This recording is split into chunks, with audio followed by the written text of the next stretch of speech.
Welcome back, everybody. I'm Jay. He's Maddie. It's Sunday, so it's time for some NFL football. Yeah, Jay, I've just realized something as we were doing the intro.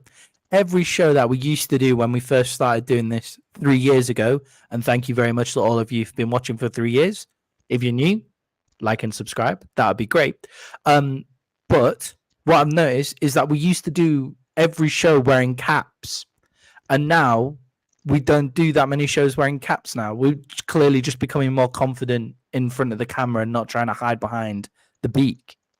I never wore a ton of hats. The problem being for me was with my last camera and the light on it, there would be this weird reflection, so you couldn't see me.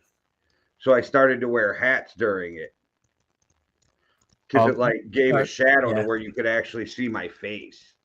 I think mine was just because my hair was a mess and I used to mind, and now I don't really mind, but my hair's always a mess. That's the well, there you go. The way it is.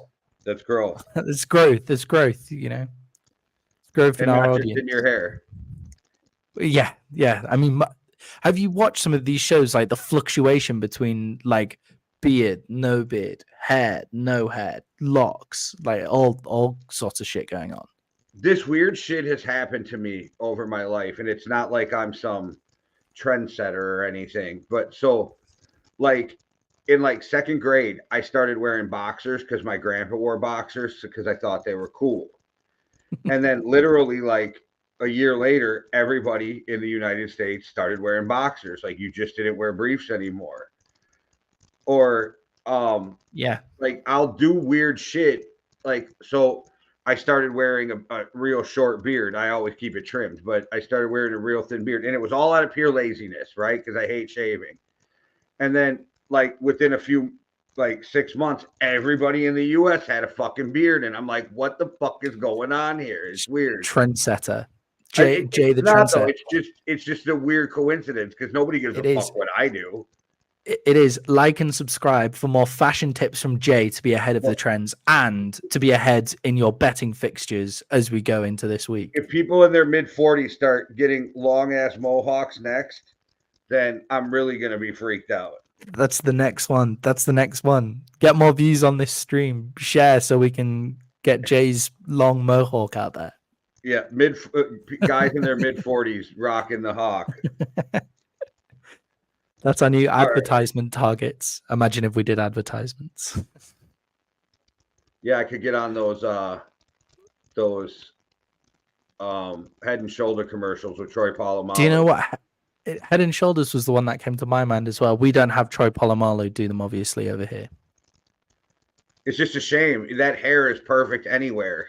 So yeah, I mean, you know who he is, they would just be like, who is that Hawaiian Islander guy with the beautiful hair?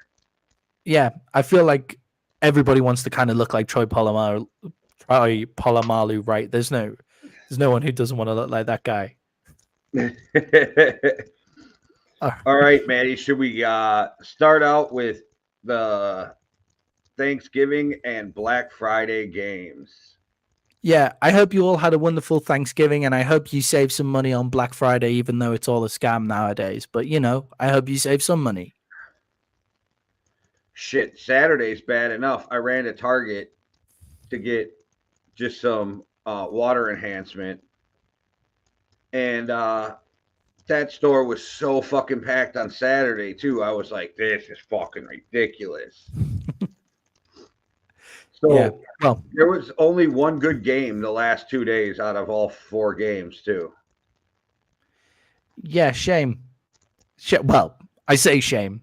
I mean, not a shame for me. I'm pretty happy. Yeah, I'm just like, the NFL realized a few years back, they don't have to give us good games on Thanksgiving because we're all going to sit around and watch them anyway. Yeah, I feel like the Cowboys Commanders, there's a bit of tradition there for that. The Lions Packers, that's a divisional game. That would usually be an okay game, and that was the okay game. Should we talk Lions Packers first? What did you think about the Lions and the Packers game? Actually, we're at my father-in-law's. We're sitting there, and he's got this like bar, this open like bar, but there's no like alcohol, like a breakfast Right. island between his dining room and his living room. And so I decided to sit right there so I can see the TV the whole time. And all I kept saying is, and I'm quoting myself, the Packers better not fuck this up. The Packers better not fuck this up like the Bears did last week. That's all I kept saying through the whole game. And so it's funny.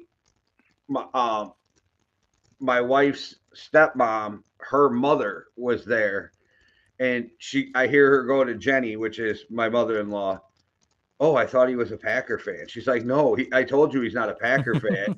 I was like, oh, no, I just need them to lose. I just need them to win so the Lions lose. I was like, this is one of the few times in the world you will ever catch me cheering for the Packers.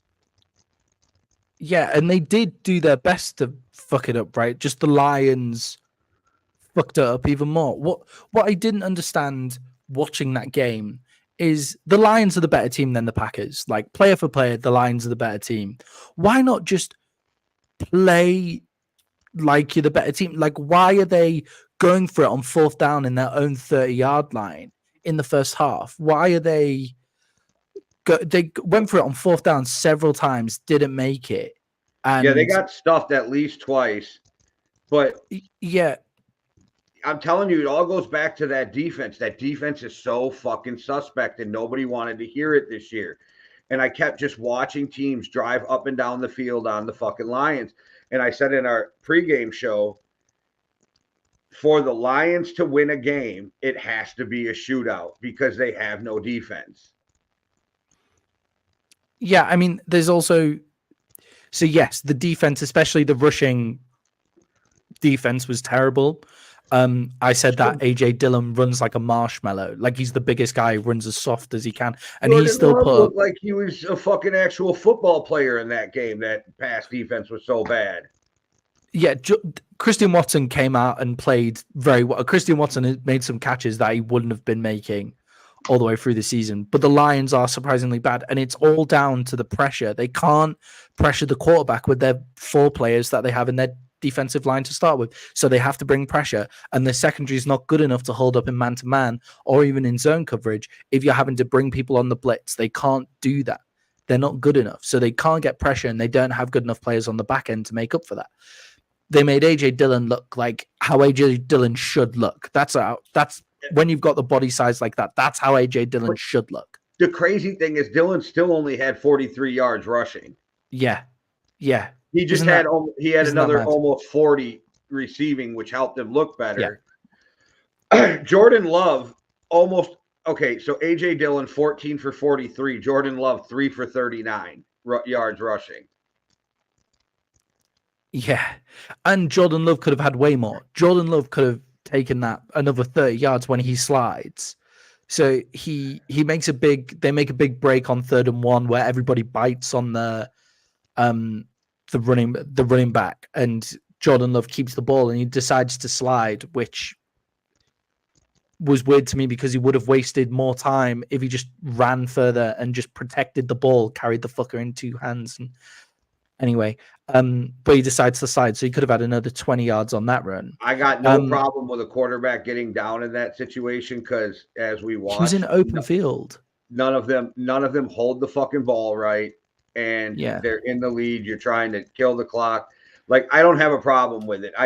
If you watch on the other side, Matt Stafford, again, a turnover machine, 3 fucking fumbles. When you have 6 turnovers as an individual in a 4-day span, there's a problem.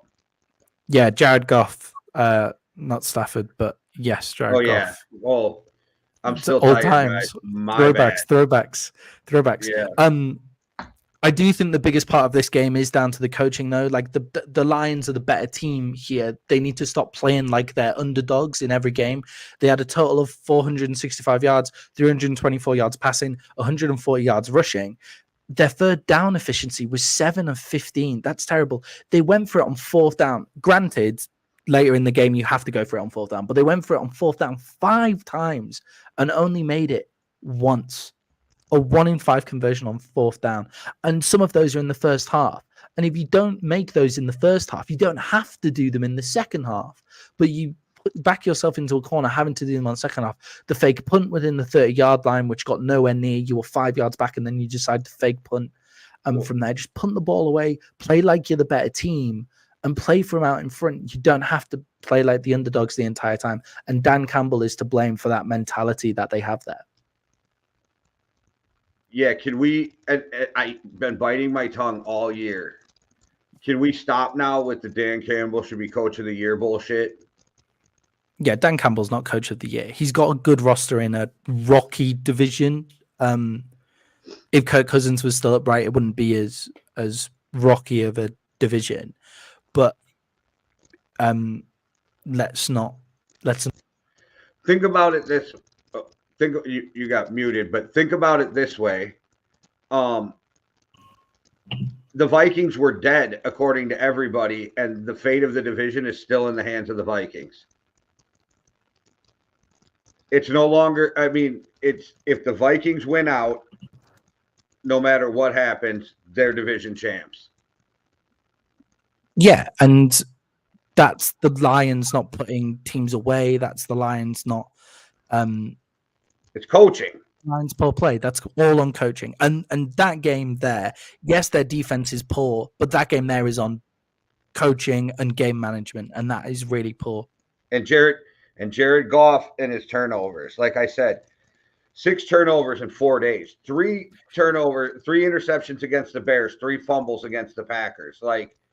And I'm not shitting on Goff. I think Goff has been playing way better in Detroit than he ever did in LA, even though I know he went to a Super Bowl in LA, but I think that was coaching carrying a young Jared Goff somewhere. I think Jared Goff's been playing better, but you cannot take those sacks at the end of the game on 4th down. You can't do it. Even if you just throw the fucking ball up in the air down the field and let Amon St. Brown try to go get it, or somebody just try to go up and get it. You can't take the sacks there, and that's bad decisions by the quarterback. Yeah, you've got a top 10 wide receiver in the league, probably a top 5 wide receiver when you count yards after the catch.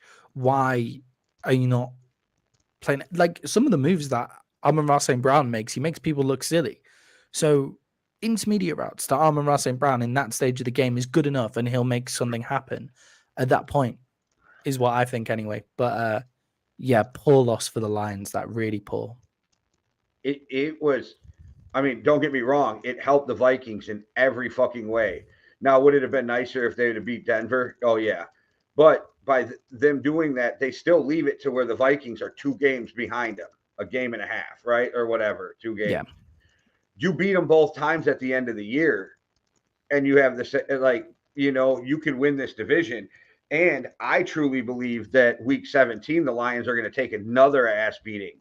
I think they're going to lose the last 3 games of the year. Yeah, Vikings, Cowboys, I worry about Vikings. The Lions now. I think they're going to lose all 3 of them. Yeah, I worry about the Lions now. Obviously, you're not worried about the Lions. You just think they're going to lose out, which is really good for the Vikings. But the Lions had so much momentum, and that loss there is the kind of loss that can send you that can really, really lose momentum for you. I really think that because the Vikings defense is just getting better every game, they're going to cause havoc the last second half of this run here. And that's where I'm banking on. And I am not saying the Vikings are going to guarantee you they're going to win the division. That's not what I'm saying. I'm saying the Lions put themselves in a position where they should have put this division away already, and they haven't. Yeah, this division, and they should have lost against the Bears the week before as well. So there's your warnings, Lions. Start going out and stop playing like underdogs. Go out and play like you're the better team, because in a lot of situations now, your roster does make you the better team. That's karma, because their fans never know when to shut the fuck up after 30 years of losing. Yeah. I suppose after 30 years of losing, you're going to be used to pretending to be the underdogs as well, eh? Well, I don't mind them them being excited, but it's this weird thing of where the Lions now believe that they're the greatest team in NFL and the NFL history. Mm-hmm. And I'm and it's all because of that weak ass win week 1 against the Chiefs. Yeah. And that was the only good game on Thanksgiving Day. Obviously, there were other games that went on, and we can run through them really quickly. Yeah. All right. Go back to the scores. The Cowboys just demolished the Commanders, but the Cowboys do an amazing job of putting an ass whooping on the teams they should beat. It's when they play the teams that you're not, like the close games, that I worry about the Cowboys more than if the Cowboys have a high point spread. It's almost like just take the point spread because they are going to beat the shit out of any team that they're supposed to beat the shit out of, which is a very good thing in the NFL. Not a lot of teams do that. A lot of teams play down to their competition. The Cowboys do not struggle with bad teams. They just get them the fuck out of the way quick. Yeah, what's interesting about the Dallas Cowboys is, like, are they a true Super Bowl contender? Did we learn anything new from Thanksgiving Day? Because the two teams that they've lost against are possibly the two best teams in the NFL. Let's remember that. The 49ers, a healthy 49ers team, and the Eagles, they're possibly the two best teams in the NFL.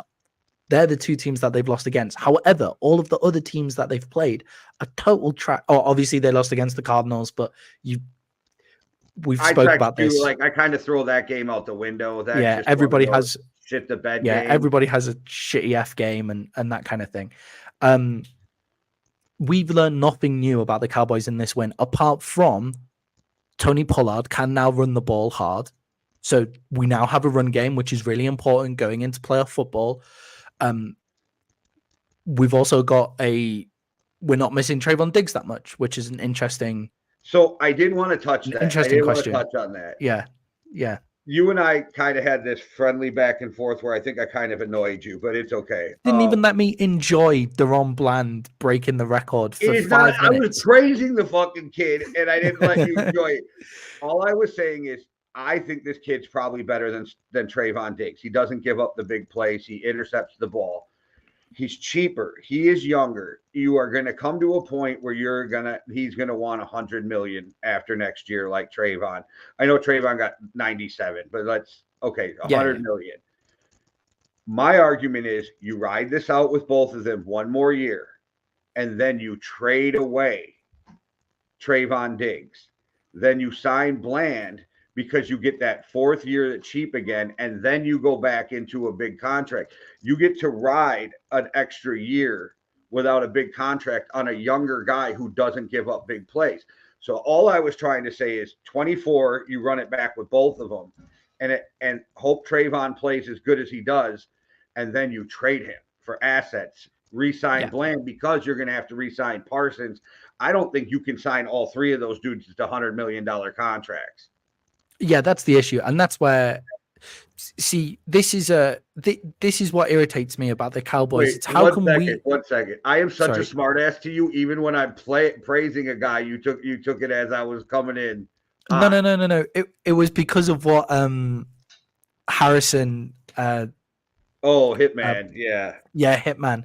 It's because of what Hitman said as well, and he's obviously an Eagles fan, so I was just fucking riled up. And then I was like, "Oh, I can't even enjoy this without having to think about the Cowboys cap situation. Like, let's just enjoy the kid. Like, come on." Where I'm coming from is I want 1 year with both of them on the same field together before I make any judge. So Trayvon Diggs gives up the bigger plays. You're right. But at the start of this season, Trayvon Diggs was not giving up the bigger plays because he had more help over the top from the safety. He had Stephon Gilmore on the other side, which is what Bland has now. And Bland doesn't always follow the number one wide receiver, whereas Trayvon always seemed to follow the number one wide receiver around the field. So I would like to see the two of them. However, in terms of process, your idea makes total sense, and I'm on board with it in terms of process, as long as I get one season where we make a run for the Super Bowl with both of them on the field. That's what I want. If I only get 1 year of it, I only get 1 year of it, and that's fine. The problem is also Micah Parsons is going to be the highest paid defensive lineman in football. Timeout. He is going to be the highest paid non-quarterback. Yeah. Micah Parsons is going to be the highest paid non-quarterback in football. JJ is going to be the highest paid non-quarterback next year. And then Micah Parsons is coming right after with that big contract that's going to beat Justin Jefferson's contract. Yeah, so you have Parsons. You've already paid Diggs. People are going to blame Dak, but actually Dak's contract isn't the problem here because that's just quarterback it's contracts gonna at that be point. again, I think, is where they're Yeah, where I you hope have Dak, all of these void years and all of that, but he does need to. Yeah, for your sake, I hope Dak is willing to do what Kirk Cousins has been saying before the beginning of the year, that he was willing to take less money to retire in Minnesota. yeah, that's what I agree, and I think with his injury issues, I feel like it could happen. But yes, you've also got, so then you have Trayvon Diggs, Bland, who needs paying. You've got Bell, who's the new linebacker who needs paying. If he keeps this going, he'll probably need paying as well. You've got Odigizua, who is playing really well at defensive tackle. He needs paying soon. Isn't Van Der Esch still on his rookie deal? No, Van Der Esch got paid a while ago. But like then you've got all of these guys who need paying. CD Lamb also needs paying. Like Tony Pollard is going to need paying. Like you said that. And with the Dallas Cowboys, it seems like we can't work out these roster issues like the Eagles managed to, like the 49ers managed to. I do think there's an element of Cowboys hype, which adds an extra 2-3 million on there because of who the owner is and what the star means and all of that. And that's the thing, is these guys are willing to take less to go to San Francisco and Philly right now. Yeah, so the Cowboys also have to prove that they're legit. If the Cowboys get to the NFC Championship game, maybe we can get a few free agency plays a bit cheaper to fill these holes when we need to let players go. We're also so wedded to the draft and develop model, which I really do like. And if we added some free agency stuff in there, then I think it's a good model to have.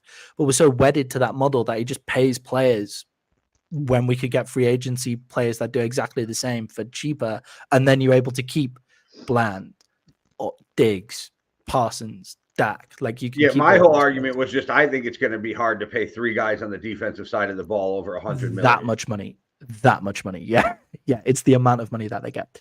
Yeah, but the Cowboys look really good. They have a habit of going off in the fourth quarter. They stack these points so quickly in the fourth quarter. You'll get, because we're so good at all three phases of the ball, you'll get an offensive touchdown. You'll get a pick six from Bland. That pick six was crazy, by the way. He returns it about 70 yards. And then you get a special teams play, which gets you down there. Once he gets the ball in his hand, he looks like a running back. Yeah, Bland is actually a talented offensive player. Maddie's mic does not like him. They're like, fuck, you can't. Trayvon Diggs is up on your microphone, bro, and every time you try to talk about Bland, he just mutes you. Yeah, the thing that keeps Diggs in the building is his connections to Stephon, obviously. But no, Diggs is an excellent cornerback as well. If we have a defense which has Micah Parsons on it, Trayvon Diggs, Deron Bland, and Stephon Gilmore as well, and the linebacker core is solid, and Odigizua and D-Law, that's a crazy defense to be a part of. But let's see how that happens. And we learn nothing new about the Cowboys apart from the fact that Tony Pollard can run the ball, and Dak is playing some of the best football of his career right now. That's what we've learned about the Cowboys in that game, but nothing much really. We won't know much until next week when they play the Bills. All right, well, let's talk some 49ers Seahawks. And every game I watch McCaffery, he proves why he's worth every fucking dime they gave up for him. And Deebo and Ayuk went off in that game. That game was crazy. Yeah, they were imperious in that game is the word that came to mind as I was watching that. Every time they were on the offensive side of the ball, I thought, yeah, this is... Well, look at you using big words. Yeah. I was like, this is it. This is the 49ers. Like, everybody else in the NFC is fucked if the 49ers are healthy. Like, that's what I saw. Again, we learned nothing about the 49ers in that game, however, that we didn't already know, because the Seahawks played like shit. Let's put that out there as well. Like, the Seahawks, like the 49ers made them look like shit, and the Seahawks played like shit as well. So we learned nothing more about the 49ers apart from the fact they need to be healthy to win. Is Drew Lock that bad? Because Chris Collinsworth was talking about how Geno's throwing arm was swollen and that they were like, grinding the swelling out of his arm before the game. Like, Drew Lock has to be looking that bad for you to start an injured Geno. Yeah, it's also like Geno isn't that guy either. So when you're down by like what was the score going into the fourth? Like Geno's not that guy. Yeah, they were down by.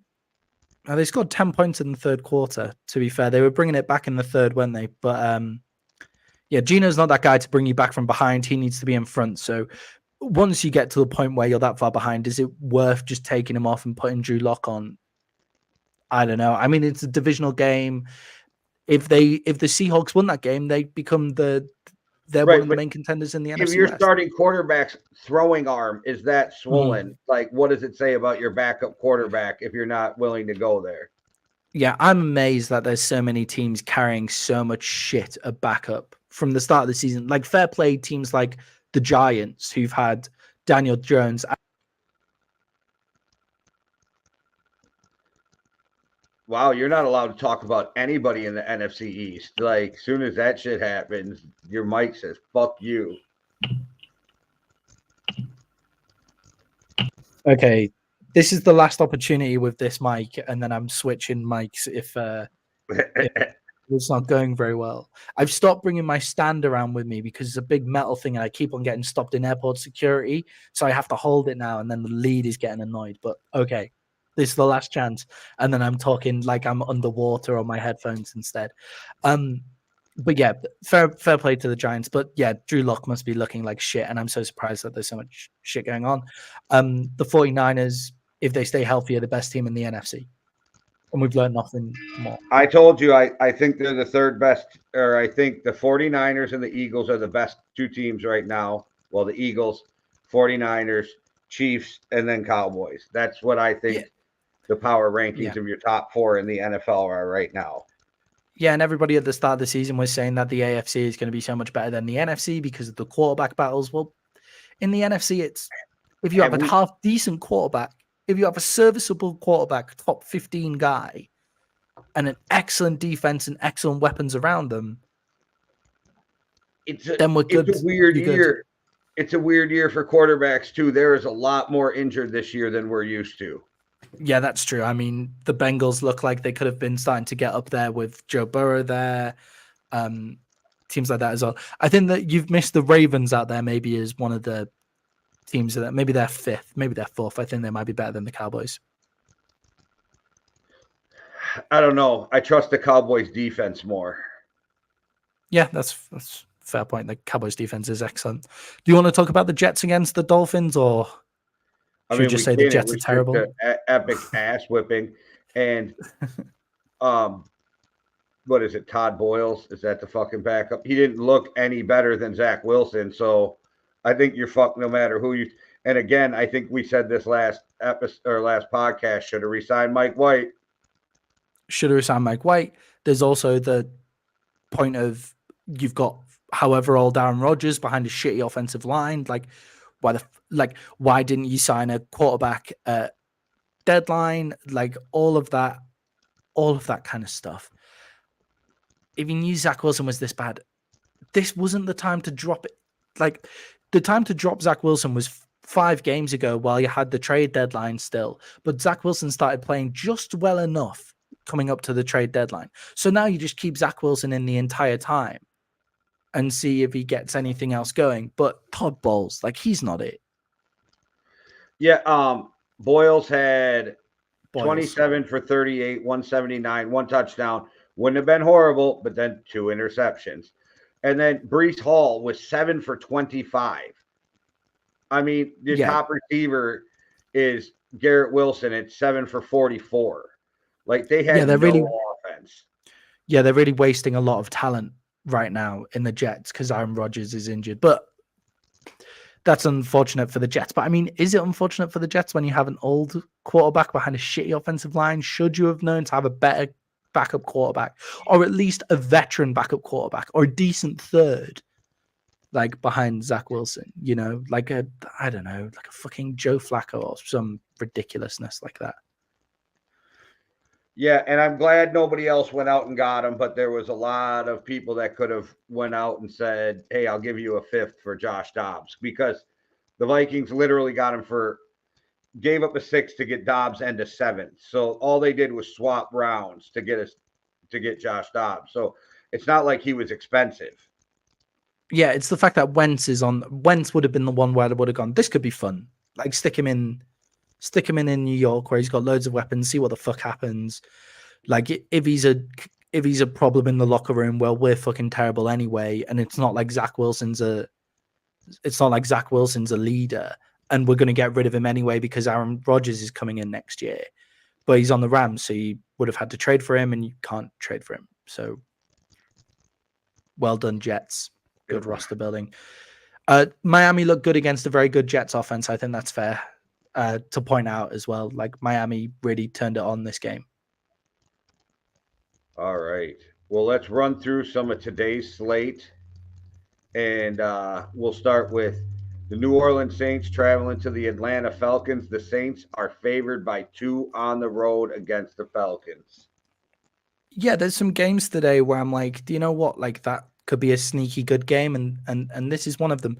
The Saints' run defense is surprisingly weak. Like when you talk Saints, you expect good, hard-nosed defense. The Saints' defense is surprisingly weak. The Falcons are going to run Bijan Robinson more. It seems they're finally going to give their first round pick the opportunity to run the ball and carry the rock, which hopefully means that they'll fucking throw the ball to Drake London and Kyle Pitts, but we'll see. Give me the Falcons +2. Really? Yeah. I think the Saints are the better team. I think the Saints win that division. Give me the Saints -2 on the road. All right. I think that's a sneaky, good and close game. Divisional rivalry, 2 teams playing similar types of ball. So we'll see. I think the Falcons are dead.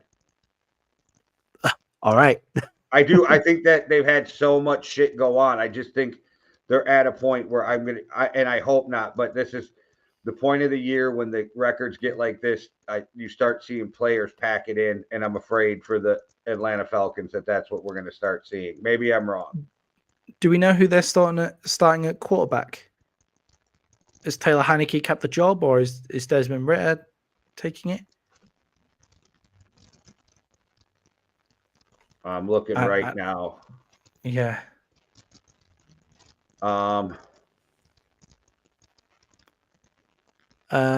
Desmond Ritter is returning as the starting quarterback. Okay, I have flipped my pick. Give me the Saints -2. I feel like if you're uncertain in the quarterback room, your game plan can't be entirely solid. And I'm not really sure what Desmond Ritter gives you that Taylor Heineke doesn't, but Taylor Heineke gives you the added guts and fun and just fucking throw the ball in there and see what happens to go alongside your really good run game. So give me the Saints with Derek Carr and Alvin Kamara. Just a switch right on the program. All right. Well, let's talk the Patriots traveling to the New York Giants, or as they say, the New York Football Giants. Okay.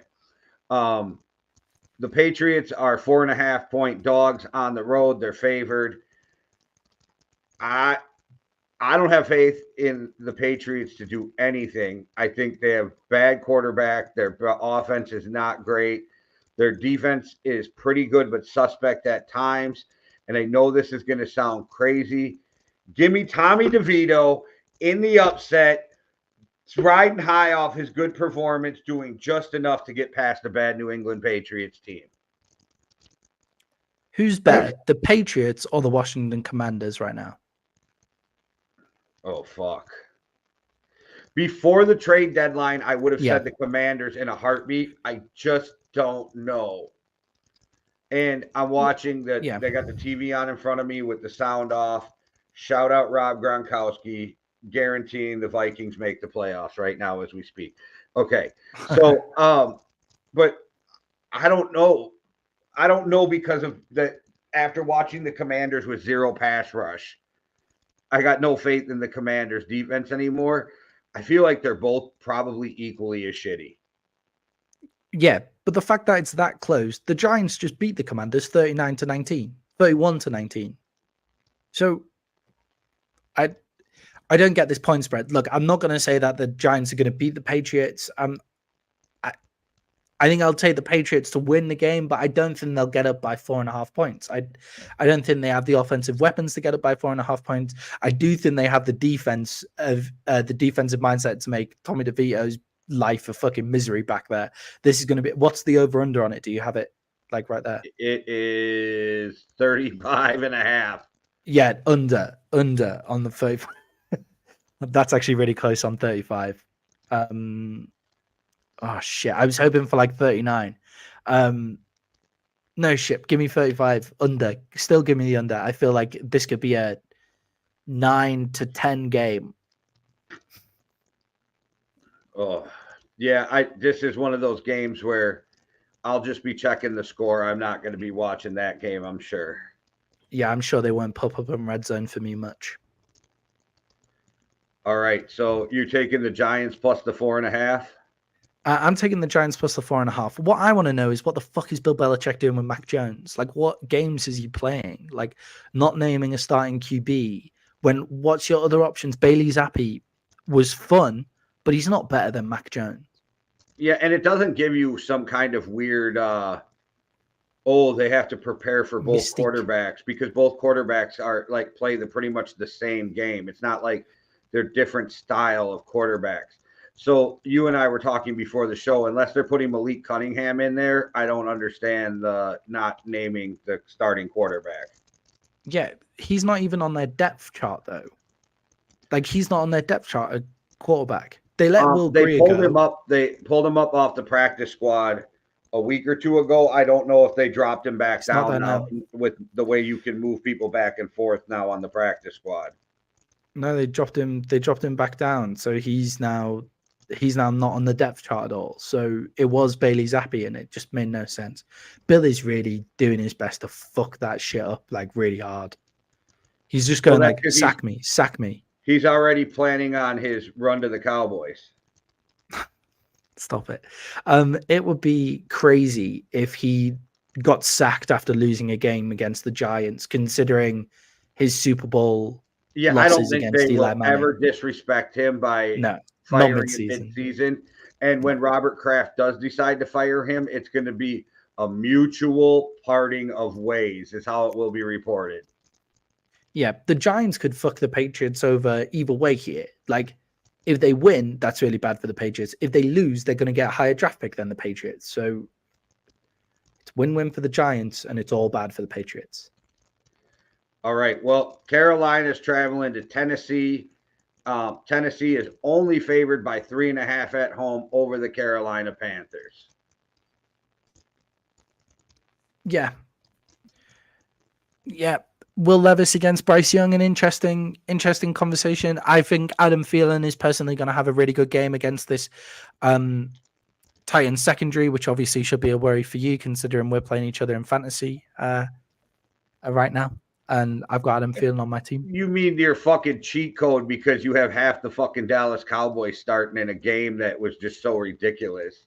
That was an unfortunate week for us to meet. I'm not gonna claim any happiness over this. I'm nearly at 100 points. I've had 5 players play, I think. Yes. Give me the Titans minus 3.5. Their run game is solid against the Panthers. Shitty run defense, and their Will Levis has shown he's it. But I'm not watching this game. To go at your point, I don't think Vrabel lets Thielen get off. I think Thielen's the only offense they have. So you lock down Thielen, the Panthers are screwed. Give me the Titans minus the 3.5. And Derrick Henry breaks out for a big game finally in the first time in like 4 weeks. That's my prediction. Yeah. Hopefully for Derrick Henry as well. If not, then just start running Tajay Spears and 25 fantasy points. That's what Henry's going to have today. All right, he'll match Tony Pollard got 22, so I'm not too worried about that. Yeah, well, when Will Levis puts up 50, we'll all be happy. Yeah, that's terrifying. I'm terrified. Okay. All right. So what's the over-under on that? Sorry, just 36. Like they don't expect much scoring in that game. Awesome. 2 great games. Well, that's funny because even Steelers at the Bengals, Steelers are favored by 2.5 on the road since Joe Burrow's injured, but the over-under on that is still only 36.5. What must have been the spread before Joe Burrow's injury? That's what I want to know. 10. Like how many points? I'm 10. Yeah, how many points is Joe Burrow worth there? At least a touchdown. Yeah, for them to only be favored by -2.5 when the Bengals are playing Browning. Shout out JoJo. When the Bengals are playing hit that like Browning. And subscribe if you haven't already, and thanks for watching. Yeah. The Bengals are starting Browning, and the Steelers have a half decent defense, like a serviceable mid NFL defense in both areas of running and against the pass. They should be more than -2.5. Really, they've also sacked Matt Canada, which can only be good. I'm gonna try and watch the 40 minutes of this game. I'm gonna try and watch every Steelers offensive play and count the amount of times they use motion with their new offensive coordinator, and we'll see what happens. Give me the Steelers -2.5. Give me the Bengals +2 at home. I still think they're better than the Steelers. All right. Joe Mixon probably has a big day, and they just have receivers everywhere on that fucking team. So give me the Bengals +2.5, but doesn't mean I love it. Yeah, throw it up, live on a prayer, throw it to one of those guys. All right, we got the Tampa Bay Buccaneers traveling to the Indianapolis Colts. The Colts are favored by 2.5 at home. Over-under is 45 on this game. I'm just going to quote Payne Gusto, my co-host of the playlist, let those cannons go. I got Tampa Bay winning this game. Give me Tampa +2.5. Where are the Colts better than the Buccaneers? That's what I'm interested in this game. I love analyzing point spreads because I'm not entirely sure where the Colts are better than the Buccaneers, apart from a running back. So, because of the way Baker's been playing, he's pretty much Gardner Minshew right now. Yeah, that's unfair. Is it because he's not playing very well? Gardner Minshew's putting up better like yards and shit per game, and Baker's got way more talent at receiver than Gardner Minshew does. Yeah, I mean, they just came up putting up 3 weeks ago. They put up 37 against the Bucks. They put up 20 against the Titans. Obviously, they've just played against the 49ers after they got all of their team back. So I'm not entirely sure on that. I would have to go look at all the stats, and I'm not going to do that live on the. Not going to do that live on the air. I think Baker Mayfield is a much better quarterback than Gardner Minshew. I do like Gardner Minshew. I feel like Gardner Minshew is like Baker has to play the worst of Baker right now. Yeah, I think Baker has to play the worst of Baker to play the best of Gardner Minshew. That's where I'm at. So are we counting on the worst of Baker Mayfield coming out? And if so, then that's I picked the Bucks to win the game, but I don't think that the quarterbacks are that far off. And they both got good defenses. And so the reason I picked the Bucks over the Colts is the surrounding cast of skilled positions. Yeah, the Bucks defense is vastly improved in the past 2 weeks as well. Like obviously 27 points against the 49ers, but that's the healthy 49ers. 6 points against the Titans, stopping Will Levis's outbreak. I'm going to take the Bucks in this one as well, yeah. plus the three. I think that makes total sense. Oh, well, I got 2.5 on my board for the spread, but okay, so 2.5 is still good. I'll still take 2.5. All right, so that we both got the Bucks plus the 2.5. So moving on to a game that I'm actually really looking forward to watching. It's the Jags at the Texans. The Jags are on the road. The Jags are only favored by 1.5 points in this game with an over-under of 48. Now, this is the game to watch this week for me. This is the game that I would talk. Obviously, you have a game current like this week. So in this early window, especially where the early window is Colts, Buccaneers, Giants, Patriots, Bengals, Steelers, Titans, Panthers, Falcons Saints, everybody's going to be watching the Texans Jaguars, right? So this becomes a primetime game because of all of the other shit around it. This is now a primetime game because everybody else, if you're not a supporter of the other teams, you'll be watching Jags versus Texans. Who would you rather build your team around? Jay, is where I'm going to start this. Would you rather build your team around Trevor Lawerance or CJ Stroud right now? Well, CJ because he's cheaper, but I still think Trevor Lawerance is a better quarterback at this point. I think you pick CJ because he's younger. Obviously, he's cheaper, and he's come out and in his rookie year, he looked better than Trevor Lawerance did in his rookie year, and at times looks better than Trevor Lawerance does currently in his what's Trevor Lawerance now? Third, fourth year in the NFL. Third, because Zach Wilson's still with the Jets one more year. Yeah. So yeah, third. Yeah, Fields as well. Yeah. So I would take CJ Stroud as well. These two are incredibly evenly matched teams. If you go look at their stats, it's incredible how evenly matched they are. So they're both two top 6 run defenses in the league. The Jags are second. The Texans are 6. Sorry. Similar in rush yards per game. The Jags have 108 rush yards per game. The Texans have 99.5, so 8 yards a game more for the Jags. They're less than a point a game difference in points per game. So the Jags scored 23 points per game, and the Texans scored 23.8 points per game. They're 0.8 points per game different. The only big difference is in passing yards. The Texans are 277 yards passing per game, and the Jags are 225 yards passing per game. So that's the big difference there, the passing yards. For me, just because it's such a close game, I'm taking the Texans because I want the 1.5 because I could see it being that close of a game. Yeah, I think when you look at it on paper, it's really close, but I think their team's trending in slightly different directions. Obviously, the Texans got their big get-right win last week.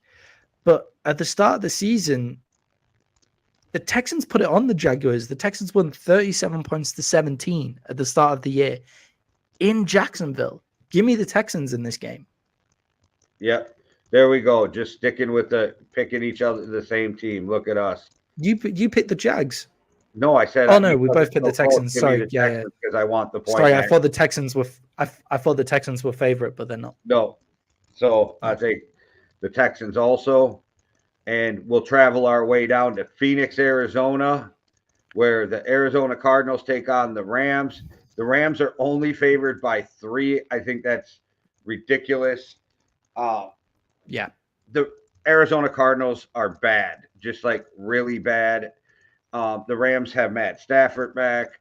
Give me the Rams minus the 3 on that game. I'm going to go back a game, and I'm going to take the Texans on the money line, by the way. Okay, go take the money line. Just to make it different. Just to make it different. Even though that last time you did that, it bit you in the ass. Yeah, it really fucked me over. So, but just to make things different. Yeah, the Cardinals are not a good football team all round. Like, they have elements which make them an interesting team to watch. So Kyler Murray's escapability looks good. Like, he's come back and he looks good. He went for 270 yards total if you include rushing and passing yards, or 260 yards total if you include rushing and passing yards. So I think Kyler Murray's always is an interesting point. I think his outside the pocket play kind of maybe nullifies the Rams defensive interior with Aaron Donald a little bit, but not enough for them to overcome the rest of the Rams. Stafford looked like shit last week, but the big thing that I think is going to be a difference is Kyren Williams coming back into this Rams offense. They're going to run the ball behind. They're going to run the ball on Kyren Williams. They're going to hopefully he's back fully from injury. Cardinals are a bottom 6 run defense in the league.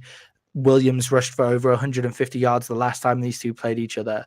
So yeah, the Rams are going to just control the clock. And when you control the clock and you've got Cooper Kupp and Puka Nacua, then you get the win. And I'm going to take the -3 on that one. All right. Well, let's talk some Cleveland Browns traveling to the Denver Broncos. Denver at home again.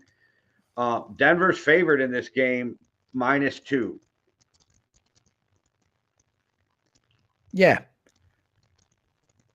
Yeah, I think this is an interesting. It's an interesting but probably a boring game, right?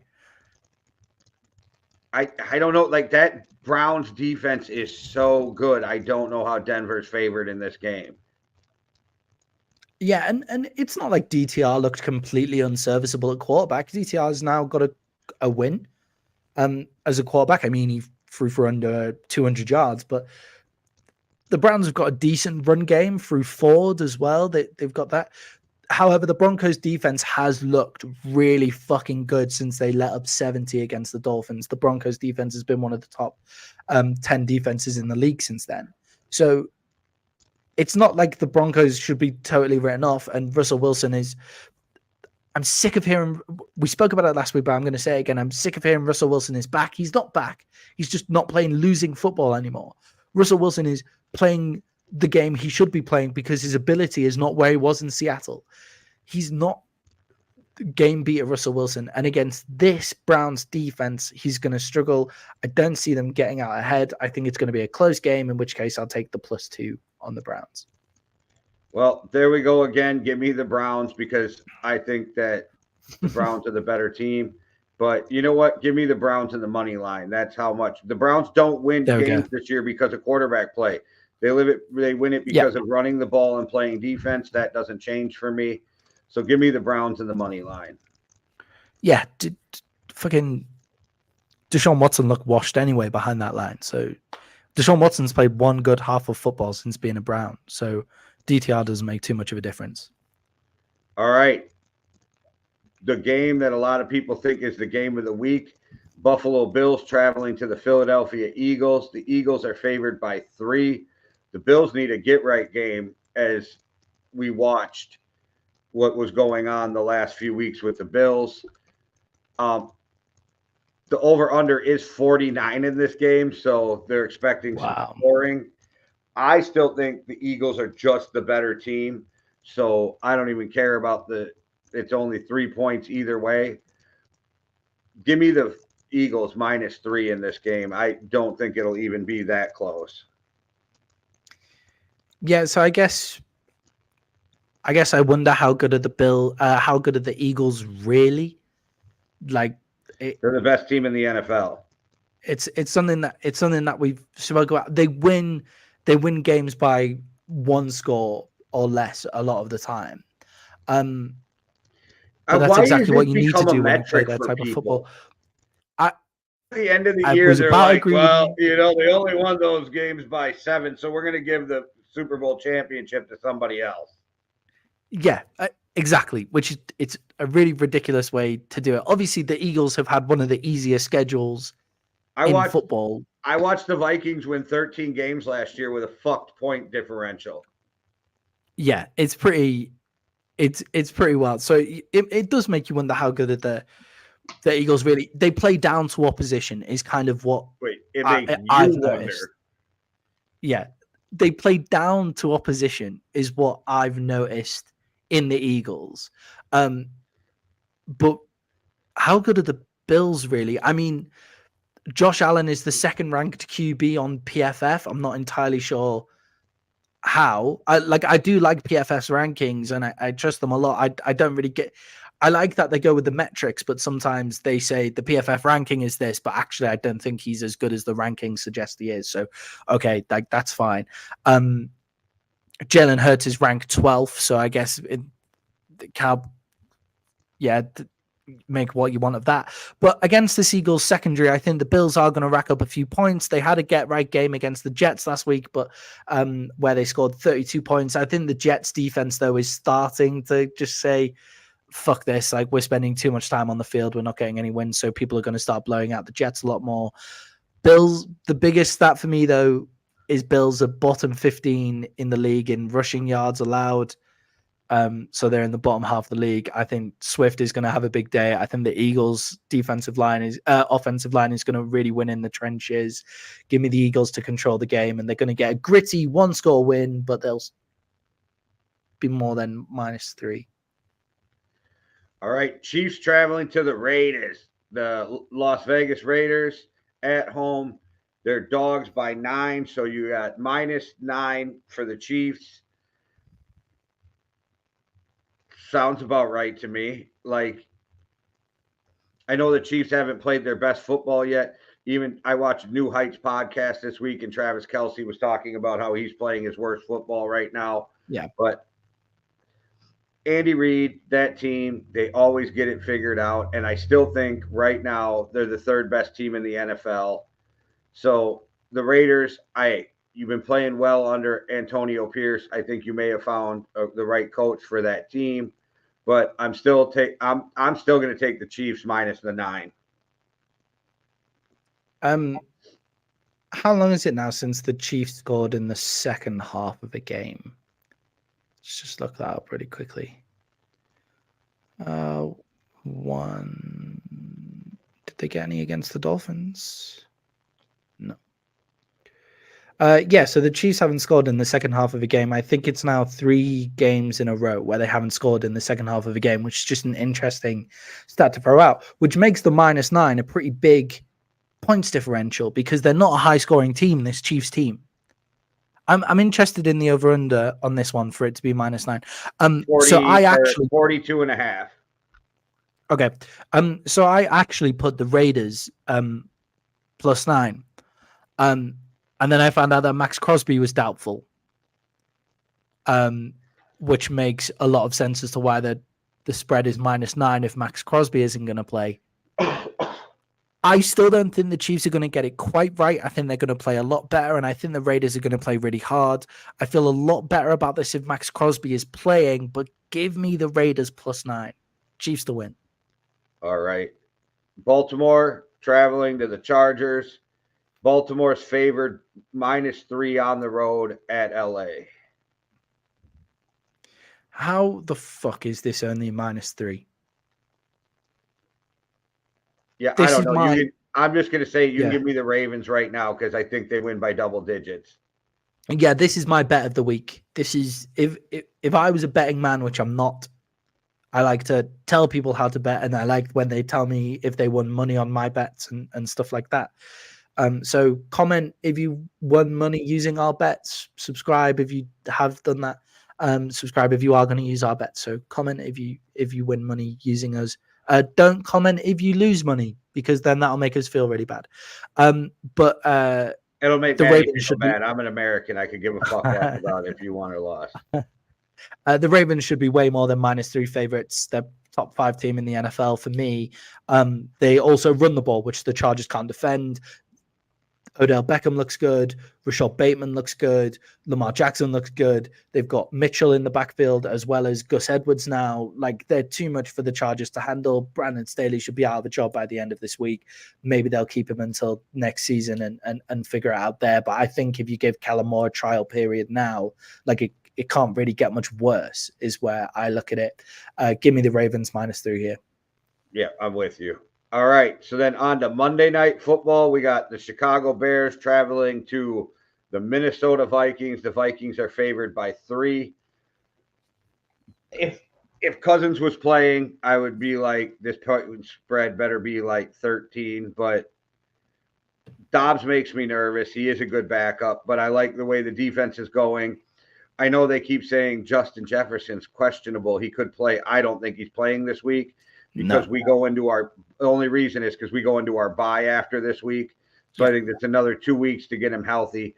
I still think they better beat the fucking Bears. So give me the Vikings at home -3.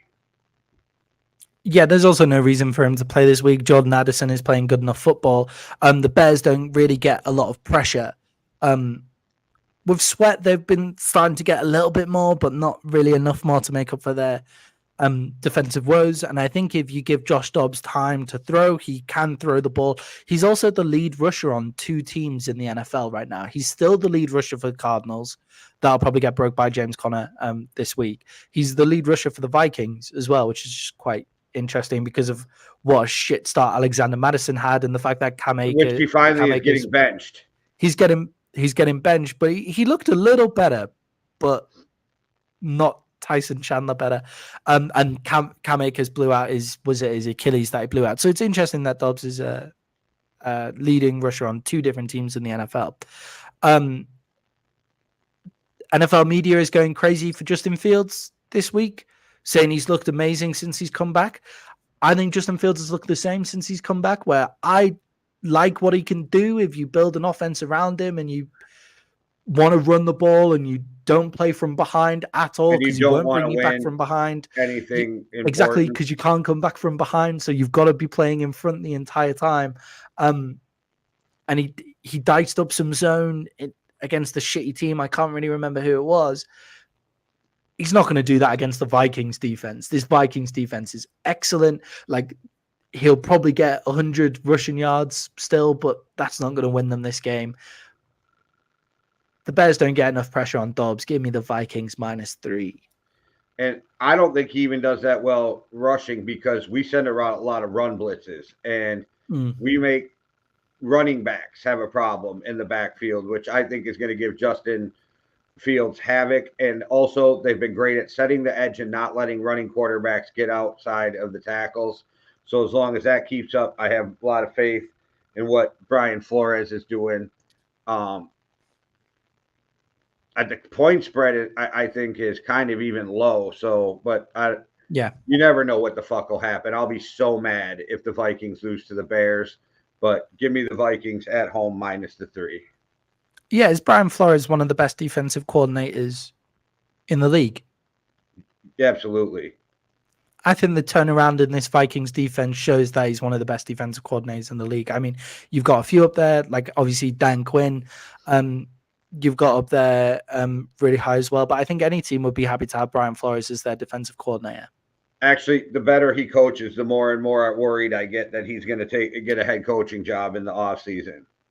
Yeah, well, he shouldn't have lost that Miami job. But then obviously you do have the fact that if a team is looking for a defensive coordinator, there's a few that'll be a very highly contested position, whereas teams now are looking more for young offensive coordinators, so there's more of those to go around. Yeah, so I hope he doesn't go, but in the scheme of things, if he does, the Vikings at least defense got better and they get a 3rd-round pick for him. So it is what it is. Yeah. All right, Maddie, we made it through another week of picks. It's going to be interesting with 4 less games this week, so I'm going to have less to decide what to watch. Just watch Red Zone, man. That's where it's at. I can't. It's like watching a fucking quarter of a movie. It doesn't make it. It can't do it. They're in the red zone. How did they get in the red zone? What plays happened? I don't get to see any of the defensive offensive snaps of what led up to that. It kills me. I don't like red zone. I fucking hate it. I would rather go through and watch 16 separate games than watch red zone. So red zone in the early windows in a full week is quite difficult because there's too much shit going on. Red zone when there's not very many games going on is fucking brilliant. Red zone when there's only 3 games. Oh, it's class. Absolutely. And then you guys watch it on your phone. Like I'm watching on a 70-inch TV. How the fuck do you see what's going on when they do cut it to 4? I watch it on my laptop, or I can have it on the TV when I'm at home. But I watch it on my laptop, so I can do that. But when they cut it to 4, it does get a little dicey. The guy who does it, I can't remember. It's Scott Hansen. He's fucking incredible. He's the best NFL analyst out there. Scott Hansen. He's fucking amazing. Fair play to that guy. All right. Well, there you have it, guys. You got a little more than 20 minutes before kickoff. So we'll get up out of your way so you can go get some food and use the restroom, whatever else you need to do. But get your bets in. Get your bets in. Make sure you hit that like and subscribe. And we'll be back with more next week. Yeah. All right. Excited for another week of football. Yeah, it's going by a little too fast, I think. Like, I feel like, holy shit. Yeah, it's a lot more relaxed, though, when the Cowboys aren't playing. When the Cowboys have already played, I can just watch the football and have a good time. So yeah, I hate Vikings night games and I hate Monday games because I have to wait. Yeah. I hate the waiting. Yeah, you have to wait the entire week.